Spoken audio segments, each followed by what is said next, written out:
Level 1. You wake up to sirens, not the usual kind. This one doesn't stop. The news says a virus. Airborne. Fast. Wrong. You grab your keys. Your phone dies. The streets are already empty. You don't know it yet, but this is the last normal morning of your life. Level 2. 3 days later, the power grid fails. Cities go dark, one by one. You find a shelter. Underground. Cold concrete. 50 strangers. One flashlight between them. Someone asks if you know first aid. You say yes.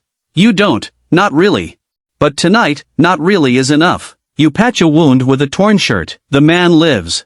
People start looking at you differently. Level 3. Word spreads through the shelter network. There's a settlement 2 miles north. They need someone who can move through the quarantine zones. You volunteer. Not because you're brave, because staying still feels worse than dying.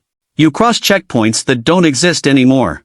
You see things you won't describe later. You make it. Barely.